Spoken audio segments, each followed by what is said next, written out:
Hello, welcome back to all of you. आज हम kinematics की वो प्रॉब्लम सॉल्व करना सीखेंगे जिसमें अलग अलग टाइम पे मोशन स्टार्ट हो जाता है ना। कभी कोई चीज़ चलने लग जाती है, कुछ सेकंड बाद कोई दूसरी चीज़ चलने लग जाती है ना। यानी अलग अलग टाइम पे मोशन स्टार्ट हो जाता है। तो ऐसी जो फिजिकल सिचुएशन है, इसको इमेजिन कर पाना हमारी माइंड के लिए थोड़ा डिफिकल्ट रहता है, क्योंकि वो इसको इमेजिन नहीं कर पाता, इसलिए ऐसी प्रॉब्लम हमको डिफिकल्ट लगती है। अगर सॉल्व करने वाली बात है तो अगर आप उसके डेटा को सही तरीके से किनेमेटिक इक्वेशन में डाल देते हो तो आंसर आ जाएगा, है ना। वो कोई बड़ी बात नहीं है, लेकिन हमको ऐसी प्रॉब्लम्स का स्टेटमेंट पढ़ के वो प्रॉब्लम डिफिकल्ट लगती है। और ऐसा हमको इसलिए लगता है क्योंकि हम उसको विजुलाइज नहीं कर पाते, है ना। अलग अलग वो जो मोशन हो रहा है, क्योंकि हम उसको ट्रैक नहीं कर पाते, इसलिए हमारे माइंड को उस प्रॉब्लम स्टेटमेंट को पढ़ के ऐसा लगता है कि वो डिफिकल्ट है ना, जो कि वाकई में हम उसको ट्रैक नहीं कर पाएंगे। इसलिए जो मैथमेटिकल मॉडल है हमारा, आपको क्या करना है कि सिर्फ वहाँ से डेटा सही तरीके से डालना है, अपने आप आंसर आ जाएगा, है ना। और फिर उसके बाद में आप उसको विजुलाइज कर पाओगे, ठीक है। ओके, तो ऐसी प्रॉब्लम को सॉल्व करने के लिए हम क्या करेंगे कि टाइमलाइन का इस्तेमाल करेंगे, है ना। टाइमलाइन का इस्तेमाल कैसे करना है, ये सारी चीज़ें हम सीखेंगे। इसके अलावा किनेमेटिक इक्वेशंस में टाइम की वैल्यू को किस तरीके से डाला जाता है, ये चीज़ भी हम सीखेंगे। क्योंकि कई स्टूडेंट्स में ये मिसकंसेप्शन रहता है यहाँ पे ना, कि टाइम इंस्टेंट होती है या टाइम इंटरवल होती है। इन चीज़ों को लेकर के मिसकंसेप्ट्स रहते हैं, है ना। तो ये सारी चीज़ें हम डिस्कस करेंगे, और कंसेप्ट्स डिस्कस करने के बाद हम नीट में ही जो 2 प्रॉब्लम्स आई थी उनको ट्राई करेंगे, ठीक है। ट्राई आपको करना है, बाद में अपना सॉल्यूशन वेरीफाई करना है ना। ओके, तो प्रॉब्लम्स, ये 2 प्रॉब्लम्स हैं जिनको आपको ट्राई करना है, और फिर आप अपना सॉल्यूशन वेरीफाई करोगे, है ना। तो आइए कुछ कंसेप्ट्स डिस्कस करते हैं और स्टार्ट करते हैं। ओके, आइए टाइम के बारे में कुछ कंसेप्ट डिस्कस करते हैं। आपको मालूम है कि 3 इक्वेशन ऑफ मोशन होती हैं, जिनमें से 2 में टाइम आता है ना। तो पहली इक्वेशन है v = u + at। यहाँ पे 3 चीज़ें हैं, वेलोसिटी, एक्सीलरेशन और टाइम, है ना। अब ये जो वेलोसिटी वाला कंसेप्ट होता है, इसमें तो क्या है कि हर इंस्टेंट पे एक अलग वेलोसिटी हो सकती है, क्योंकि एक्सेलरेशन की वजह से आपकी वेलोसिटी लगातार चेंज होती जा रही है ना। यानी ये जो वेलोसिटी आपको दे रखी है, ये किसी इंस्टेंट पे दे रखी है। जैसे कि जब आपका मोशन स्टार्ट हुआ था, है ना, सपोज कीजिए t = 0 से मोशन स्टार्ट होता है, तो ये उस वक्त की वेलोसिटी है, उस वक्त u वेलोसिटी है। और किसी टाइम t पे वेलोसिटी हो जाती है v हो जाती है ना। यानी ये जो वेलोसिटी वाला कंसेप्ट है, ये कैसा कंसेप्ट है, इंस्टेंटेनियस, है ना। तो वेलोसिटी का कंसेप्ट कैसा होता है, इंस्टेंटेनियस। हर इंस्टेंट पे एक अलग वेलोसिटी हो सकती है, क्योंकि एक्सेलरेशन की वजह से ये लगातार चेंज होती जा रही है, ठीक है। और एक्सेलरेशन यहाँ पे क्या है, कांस्टेंट है, ठीक है ना। क्योंकि कांस्टेंट एक्सेलरेशन वाले केस को की स्टडी कर रहे हैं हम, है ना। एक्सेलरेशन भी चेंज हो सकता है, लेकिन हमको कांस्टेंट एक्सेलरेशन वाले केस की स्टडी करनी है, ठीक है। ओके, अब जो मेन जो हमारा फोकस है वो है टाइम पे है ना। एक चीज़ हमको कॉमन सेंस से मालूम है कि कोई भी चीज़ इस दुनिया में तुरंत तो चेंज होती नहीं है। यानी u को v में चेंज होने में कुछ तो टाइम लगेगा। यानी ये जो टाइम t है, ये कोई टाइम इंस्टेंट नहीं है, ये टाइम इंटरवल है ना, ठीक है। तो ये जो टाइम है, ये क्या होता है, इंटरवल। ये हमेशा ही क्या है, टाइम इंटरवल होती है ना, जो कि आप समझ सकते हो कॉमन सेंस से। लेकिन क्या होता है कि हर जगह जब आप इसको टी लिखते हो, किताबों में, नोट्स में, और हर जगह आपने टी लिख रखा है, तो उसकी वजह से एक मिसकंसेप्ट डेवलप हो सकता है। कुछ बच्चों में हो जाता है कि यहाँ पे टाइम कोई इंस्टेंट है ना, वो इसको टाइम इंटरवल नहीं समझ पाते, और इस वजह से कई बार गलतियाँ हो जाती हैं, ठीक है। तो इसको सही तरीका लिखने का क्या है, देखो, ये जो v = u + at इक्वेशन लिखी जाती है, ये अज्यूम करके लिखी जाती है कि आपका मोशन t = 0 से स्टार्ट हुआ है ना। t = 0 से स्टार्ट होता है आपका मोशन, और सपोज कीजिए किसी टाइम t पे t पे आपकी वेलोसिटी क्या हो जाएगी, तो उसके हिसाब से ये इक्वेशन लिखी गई है। यानी बेसिकली इस इक्वेशन को लिखना ऐसे चाहिए था, v = u + a t - 0, है ना। यानी ये जो टाइम है ये दरअसल एक टाइम इंटरवल होती है, t माइनस 0 होता है ये, क्योंकि 0 से कोई फ़र्क नहीं पड़ता इसलिए उसको t लिख दिया जाता है। लेकिन इसकी वजह से फ़र्क ये पड़ता है कि कुछ बच्चों में मिसकंसेप्ट डेवलप हो जाता है, और जब अगर कॉम्प्लेक्स तरह की प्रॉब्लम आती है जिसमें अलग अलग टाइम पे मोशन स्टार्ट होता है, तो फिर वहाँ पे टाइम की वैल्यू रखने में दिक्कत आती है और वहाँ पे फिर गलतियाँ स्टार्ट होने लगती हैं, ठीक है ना। तो दरअसल ये टाइम t ना होकर के ये टाइम इंटरवल होता है, और इसलिए इस इक्वेशन को कैसे लिखना चाहिए, सही जो तरीका है इस इक्वेशन को लिखने का,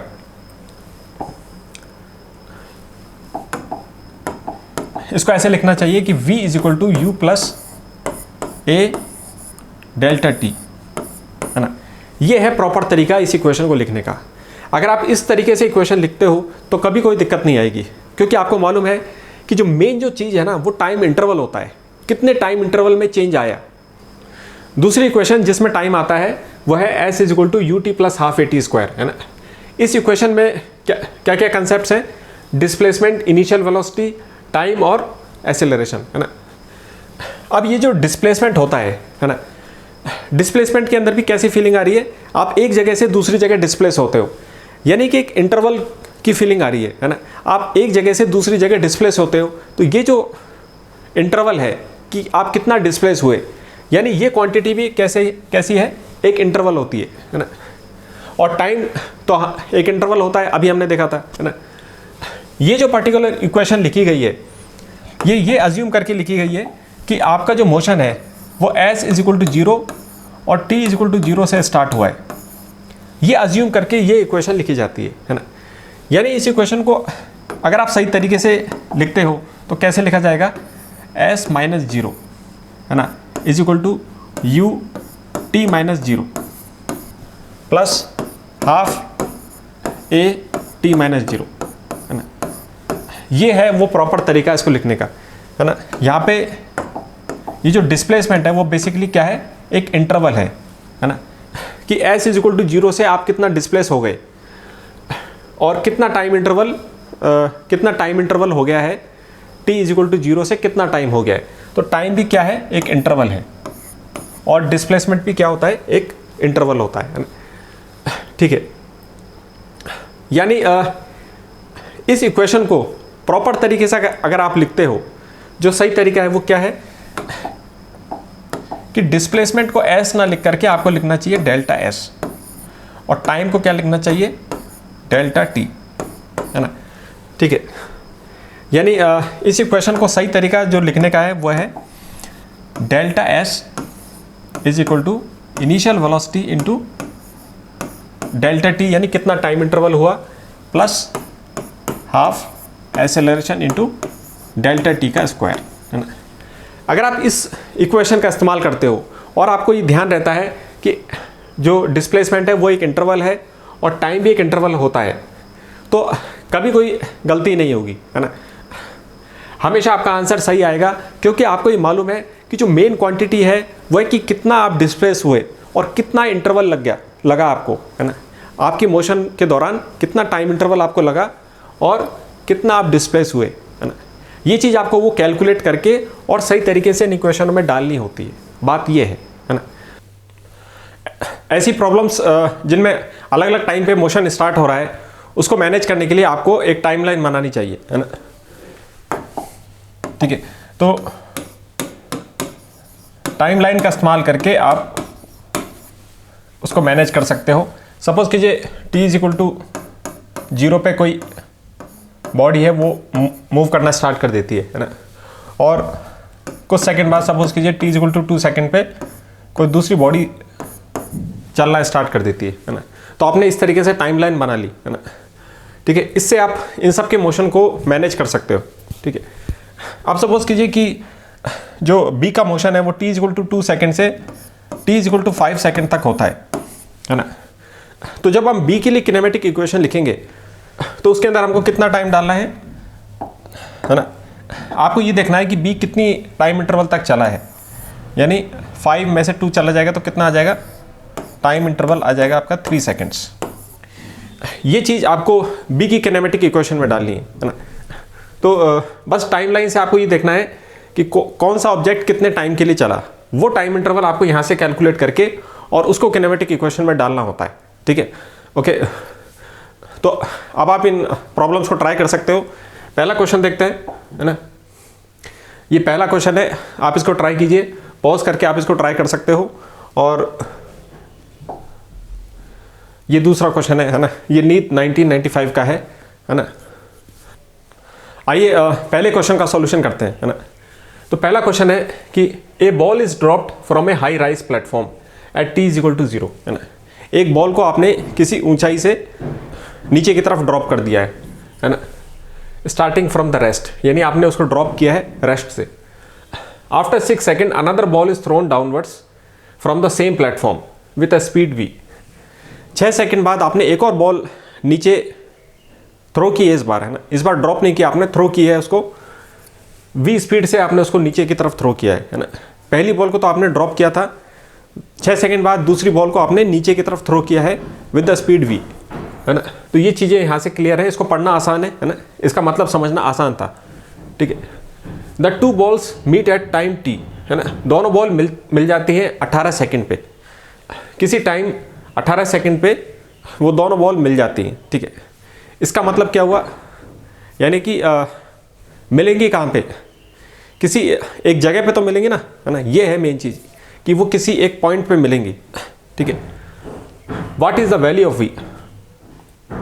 क्लियर सी बात है कि आपने जो सेकंड बॉल है उसको फेंका था नीचे की तरफ, तो उसकी स्पीड ज़्यादा होगी, है ना। इसलिए उसने पहली बॉल को कैच कर लिया और वो दोनों 18 सेकेंड पे दोनों एक सेम लेवल पे आ जाती हैं, यानी the two balls meet at the time 18 seconds. ठीक है, ओके। तो आपको निकालना है what is the value of v। तो कितनी स्पीड से आपने उसको फेंका था, ये स्पीड हमको निकालनी है। ठीक है, आइए इसको सॉल्व करते हैं, है ना। क्योंकि इसमें अलग अलग टाइम पे मोशन स्टार्ट हो रहा है, तो एक टाइमलाइन बना लेते हैं, है ना। तो आपने पहले एक टाइमलाइन बना ली। ठीक है, t इज इक्वल टू 0 पे आपने पहली बॉल को ड्रॉप किया था और t is equal to 6 second पे आपने दूसरी बॉल को फेंका यहाँ से, है ना। तो पहली बॉल का मोशन स्टार्ट होता है t इज इक्वल टू 0 से, और दूसरी बॉल का मोशन स्टार्ट होता है t is equal to 6 second पे, है ना। आगे कह रखा है कि t is equal to 18 second पे दोनों बॉल मीट करती हैं, किसी एक पॉइंट पे आ जाती हैं दोनों बॉल्स, है ना। ओके, अब ये सपोज कीजिए ये हाई राइज प्लेटफॉर्म है, यहाँ से आपने उस बॉल को ड्रॉप किया, है ना। टॉप मोस्ट पॉइंट सपोज कीजिए पॉइंट ए है, और ऊपर से जब आपने उनको ड्रॉप किया तो वो कहीं तो मिलेंगी, और वो पॉइंट कहाँ पे होगा, स्पेस में कोई पॉइंट होगा, यानी ऊपर से जब नीचे आप बॉल्स को गिराओगे तो किसी पॉइंट पे सपोज कीजिए वो मिलते हैं, यानी ये पॉइंट पी है सपोज कीजिए। ठीक है, यानी आप देखो कि पहली बॉल को जब आपने ए से ड्रॉप किया तो वो पी पे आ गई, है ना। 6 सेकंड बाद आपने दूसरी बॉल को नीचे की तरफ फेंका इस बार, तो वो बॉल भी ए से लेकर के पी तक आ गई, यानी दोनों का डिस्प्लेसमेंट सेम आ रहा है ना, दोनों का डिस्प्लेसमेंट सेम है। यानी आपने इसको लिखा कि a p is equal to a p, दोनों का डिस्प्लेसमेंट सेम है ना। अब पहली बॉल का जो डिस्प्लेसमेंट है उसको उसके हिसाब से लिखते हैं। ठीक है, तो उसकी इनिशियल वेलोसिटी कितनी है, उसकी इनिशियल वेलोसिटी तो 0 थी, तो इसका डिस्प्लेसमेंट कितना हो जाएगा, हाफ जी, और कितना टाइम लगा इसे, आपको कह रखा है कि 18 सेकंड पे वो दोनों पी पॉइंट पे मिलती हैं, यानी पहली बॉल को पी पॉइंट पे आने में कितना टाइम लगा, 0 से लेके 18 सेकंड में टाइम इंटरवल कितना हो गया, 18 सेकंड। तो आपने लिख दिया यहाँ पे 18 स्क्वायर। कौन सा फॉर्मूला यूज कर रहे हैं हम, हाफ जी टी स्क्वायर, है ना, क्योंकि इनिशियल वेलोसिटी 0 है। ठीक है, इज इक्वल टू, अब दूसरी बॉल का मोशन लिखते हैं, उसका डिस्प्लेसमेंट लिखते हैं, है ना। ठीक है, तो डिस्प्लेसमेंट की इक्वेशन आपको मालूम है, s is equal to u t plus half a t square, है ना। हमने यहाँ पे नीचे की डायरेक्शन को प्लस लिया है, ठीक है ना, क्योंकि मोशन सारा नीचे की तरफ हो रहा है, इसलिए हमने नीचे की डायरेक्शन को प्लस लिया है।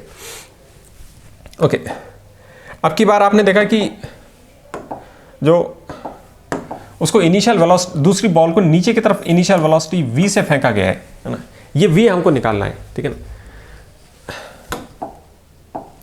आपको ये v वेलोसिटी निकालनी है, इस वेलोसिटी से दूसरी बॉल को नीचे फेंका गया है ना।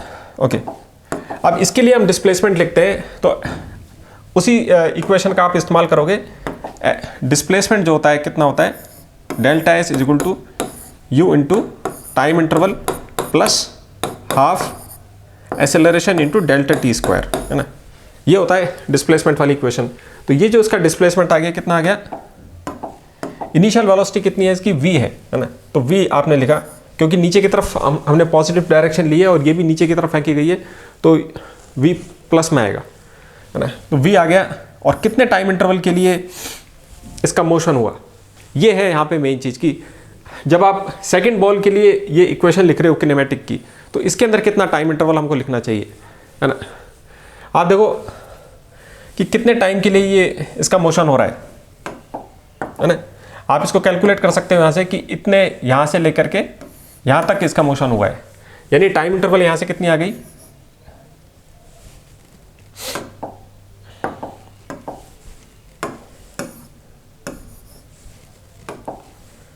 Delta t is equal to कितना आ गया, 18 - 6 यानी 12 सेकेंड्स।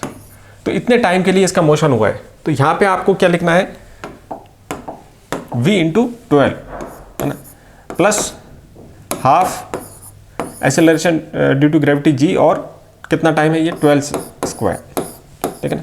तो ये इक्वेशन बन गई। आप इस इक्वेशन को देख लो एक बार, और ठीक है ना, आप खुद इसको लिखो, ठीक है। जो आपको डेटा दे रखा है, किस तरीके से आपने डिस्प्लेसमेंट को बराबर रखा है, क्योंकि दोनों सेम पॉइंट पे मिलेंगी, तो दोनों का डिस्प्लेसमेंट सेम है ना। तो पहला आपने उसका डिस्प्लेसमेंट लिखा, पहली बॉल का, उसकी चीज़ों के हिसाब से लिखा, और दूसरी बॉल का जो डिस्प्लेसमेंट लिखा है, ये उसके बारे में जो जानकारी दे रखी थी हमने उसके हिसाब से लिखा है ना। तो हमारे पास क्या इक्वेशन बन गई, है ना, आपके पास इक्वेशन बन गई half g 18 square is equal to, ये बॉल 1 के हिसाब से आपने डिस्प्लेसमेंट लिखा, और बॉल 2 का जो डिस्प्लेसमेंट है वो कितना आ गया, v कितने टाइम के लिए ये बॉल मूव करती है, 6 से लेके 18 सेकंड तक, यानी इसका जो टाइम इंटरवल कितना आ गया, v इंटू 12, है ना, plus half g, time interval 12 है तो 12 स्क्वायर हो गया, ठीक है। अब ये इक्वेशन आपको सॉल्व करनी है ना। इस इक्वेशन को सॉल्व करने के लिए आप क्या करोगे कि मैथ स्किल, है ना, जब ये यहाँ पे स्क्वायर हो रहा है और यहाँ पे भी स्क्वायर हो रहा है, तो आप इस आइडेंटिटी का यूज कर सकते हो, a square minus B square is equal to a plus B into a minus B. इससे ये कैलकुलेट करना आसान हो जाएगा, है ना, ठीक है। अब आपको v की वैल्यू कैलकुलेट करनी है ना। इसके लिए इस टर्म को उधर ले जाता है, तो सिर्फ यहाँ पे v रह जाएगा, ठीक है। तो इस टर्म को आप जैसे ही उधर ले गए, तो आपने देखा कि a square minus B square जैसी कोई चीज़ बन रही है ना। g/2 तो आपने कॉमन ले लिया, तो यहाँ पे आपने g/2 तो कॉमन ले लिया, ये टर्म उधर चली गई तो माइनस में आ गई, और a square minus B square जैसा चीज़ बन रही है। तो आपको ये रिकग्नाइज हो गया कि आप इस आइडेंटिटी का यूज़ कर सकते हो, ठीक है। g/2 आपने कॉमन ले लिया था, तो 18 स्क्वायर माइनस 12 स्क्वायर आ रहा है ना। 18 स्क्वायर माइनस 12 स्क्वायर आ रहा है, तो एक बार तो आपने इसको प्लस में लिख सकते हो और एक बार माइनस में लिख सकते हो। तो 18 प्लस 12 कितना हो जाएगा, है ना, 18 प्लस एक बार आपने 12 लिख दिया और एक बार आपने माइनस लिख दिया, ठीक है। ये चीज़ आ गई आपकी v इंटू 12, है ना, ठीक है। अब आसान हो गया ना कैलकुलेट करना इसको, ठीक है। अब आप इजीली इसको कैलकुलेट कर सकते हो। g/2, है ना, g कितना होता है, 10 होता है, तो 10/2 यानी 5 हो गया, 18 प्लस 12 30 हो गया, और 18 माइनस 12 यानी 6 हो गया, is equal to v into 12, ठीक है। अब आप इसको कैंसिल कर दो, 6 से 12 2 टाइम्स चला गया, 2 से 30 चला गया 15 टाइम्स, 15 इंटू 5 75 हो गया, ठीक है ना। तो ये आ गया आपका v। आइए अब दूसरा क्वेश्चन ट्राई करते हैं, है ना। दूसरा क्वेश्चन क्या है, the water drops fall at regular intervals from a tap 5 metre above the ground, है ना। पानी की बूंदें गिर रही हैं रेगुलर इंटरवल पे, है ना। कहाँ से गिर रही है, एक नल है 5 मीटर अबव है ग्राउंड से ऊपर 5 मीटर ऊपर एक नल है, वहाँ से वाटर ड्रॉप गिर रही है, ठीक है ना। पहला स्टेटमेंट पढ़ना तो आसान है ना। दूसरा स्टेटमेंट हमको बहुत ध्यान से पढ़ना है ना, क्योंकि यहाँ से ही क्वेश्चन सॉल्व होगा, the third drop is leaving the tap at an instant when the first drop touches the ground, है ना। तीसरी बूंद जिस टाइम पे निकलती है, जिस इंस्टेंट पे निकलती है, वो कौन सा इंस्टेंट है? जब पहली ड्रॉप ज़मीन पे पहुंच चुकी है ना। यानी जब पहली ड्रॉप ज़मीन पे पहुंच चुकी है, अगर वो टाइम आपको मालूम चल जाए तो आपको मालूम चल जाएगा कि थर्ड ड्रॉप के निकलने का टाइम क्या है ना। ये है वो स्टेटमेंट जिसको आपको ध्यान से पढ़ना है ना। Okay, how far above the ground is the second drop at that instant, है ना।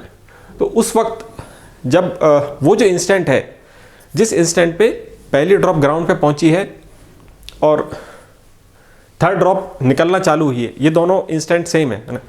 उसी इंस्टेंट पे सेकेंड ड्रॉप जमीन से कितनी ऊंचाई पे होगी, ये आपसे पूछा गया है। How far above the ground, ठीक है ना। ये बहुत ध्यान रखना जरूरी है कि आपसे क्वेश्चन में क्या पूछा गया है एग्जैक्टली, आपको मालूम होना चाहिए किस टर्म में पूछा गया है ना।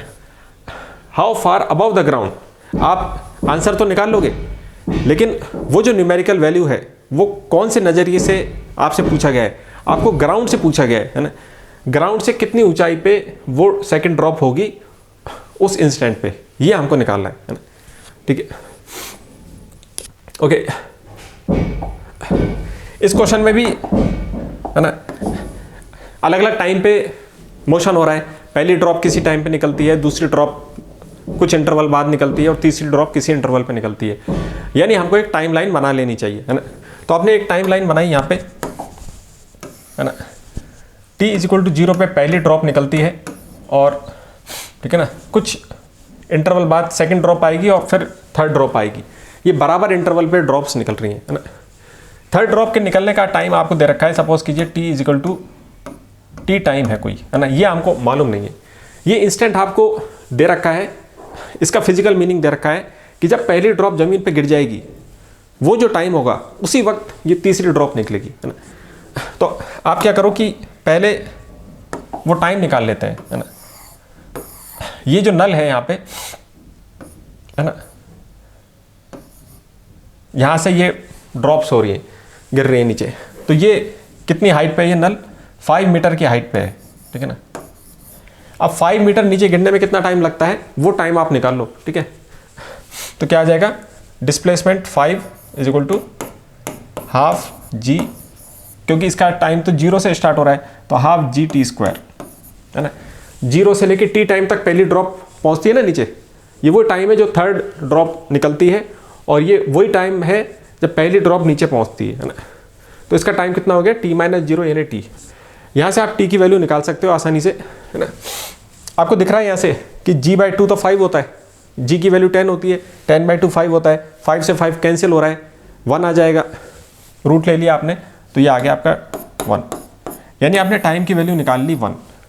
ये वो इंस्टेंट निकाल लिया आपने, है ना। तो आपने, अब आप इसको यहाँ पे ये लिख सकते हो कि ये 1 है ना। यानी थर्ड ड्रॉप यहाँ पे निकली है, ठीक है। पहली ड्रॉप आपकी t इज इक्वल टू 0 पे निकलना स्टार्ट हुई है, तीसरी drop t is equal to 1 second पे निकली है, और आपको बोला गया है कि जो ड्रॉप्स हैं इक्वल इंटरवल्स पे निकल रही हैं। यानी सेकंड ड्रॉप कब निकलेगी, है ना, ठीक है ना। आप बता सकते हो उसको कि सेकंड ड्रॉप के निकलने का टाइम कब होगा, क्योंकि बराबर इंटरवल्स पे निकल रही है ना। तो आप पता कर सकते हो कि ये इसके बीचों बीच आएगा। यानी t इज इक्वल टू, ये 1 सेकेंड है पूरा, तो इसके बीचों बीच आ जाएगा आपका t is equal to 0.5 second, या हाफ सेकेंड भी लिख सकते हैं इसको, है ना, ठीक है। तो ये सेकेंड बॉल के निकलने का टाइम है, t is equal to 0.5 second. तो अब आपसे क्या पूछा गया है कि जमीन से सेकेंड ड्रॉप कितनी हाइट पे है ना, ठीक है। यानी सेकेंड ड्रॉप के बारे में पूछा गया है हमसे। तो अब सेकेंड ड्रॉप के बारे में चीज़ें लिखते हैं, है ना। इसको हटा देते हैं यहाँ से। तो सेकेंड ड्रॉप का जो मोशन हो रहा है उसको देखते हैं अब, है ना। तो सेकेंड ड्रॉप का चलना कहाँ से स्टार्ट हुआ? t इज इक्वल टू 0.5 से, और कौन से इंस्टेंट पे आपसे पूछा गया है answer? t is equal to 1 पे पूछा गया है। यानी सेकेंड ड्रॉप को चलते हुए कितना टाइम इंटरवल हो गया, आप यहाँ से निकाल लो। 1 में से 0.5 जाएगा तो कितना आ जाएगा?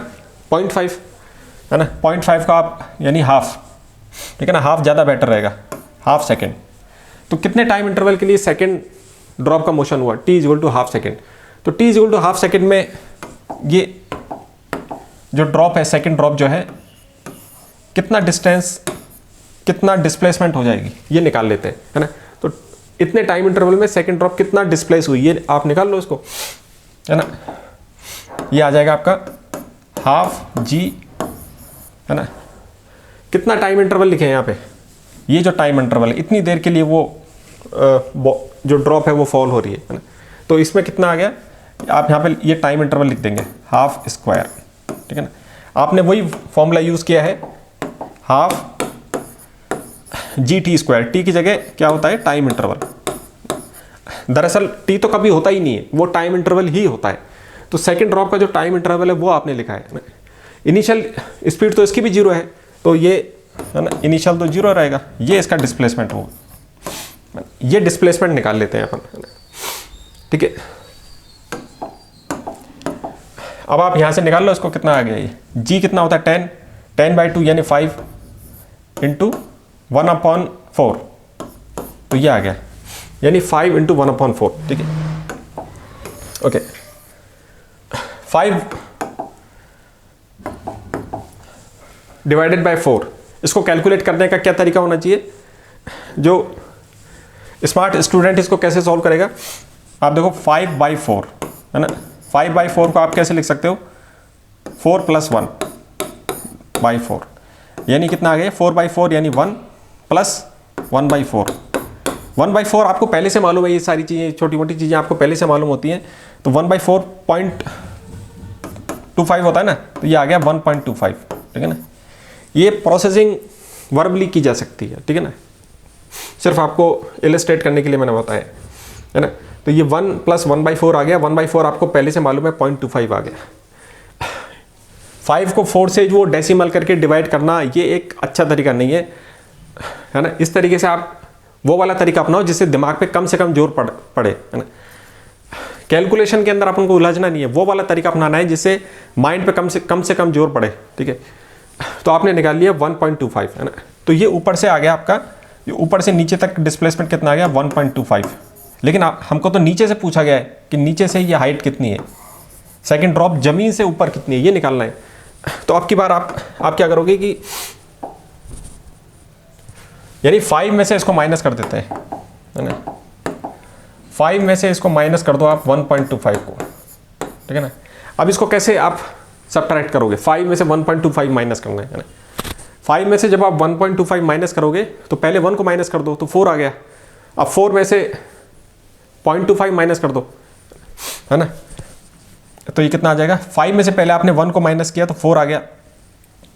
4 में जब 0.25 को माइनस करोगे तो आ जाएगा 3.75 मीटर, यानी ज़मीन से इसकी हाइट आ गई 3.75 मीटर, है ना। ये चीज़ आ गई 3.75।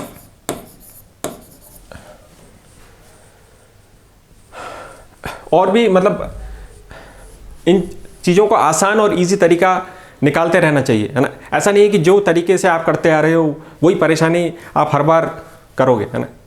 हमेशा जब भी आप प्रॉब्लम सॉल्व करो तो उसको एनालाइज करो कि कहाँ पे आप बेटर काम कर सकते हो, कहाँ पे उसको ज़्यादा एफिशिएंट बना सकते हो, और उस चीज़ को सीखना है। प्रैक्टिस का यही फ़ायदा होता है, ठीक है ना। अगर प्रैक्टिस आप उसी पुराने तरीके से कर रहे हो तो फिर प्रैक्टिस का कोई ज़्यादा फ़ायदा नहीं है, है ना। हर बार आपकी प्रैक्टिस से आपको कुछ चीज़ें सीखनी है। और सबसे बेस्ट क्या होता है, जब हम खुद काम करते हैं उसके दौरान अपनी कमियों को पहचानना और क्या चीज़ आपने बढ़िया सही तरीके से करी, तो उस चीज़ को वहाँ से आपको पिकअप करते हुए अपनी प्रॉब्लम सॉल्विंग इवॉल्व करनी है, ठीक है।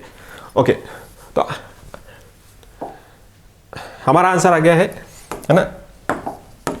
इसका आंसर हो जाएगा 3.75 metre above the ground, ground से पूछा गया था। और इस क्वेश्चन का आंसर था 75 मीटर पर सेकेंड, यानी आपने उसको 75 मीटर पर सेकेंड से बॉल को थ्रो किया था, ठीक है। Okay, so hope you understand the concept, है ना। सी यू नेक्स्ट टाइम, है ना। ओके।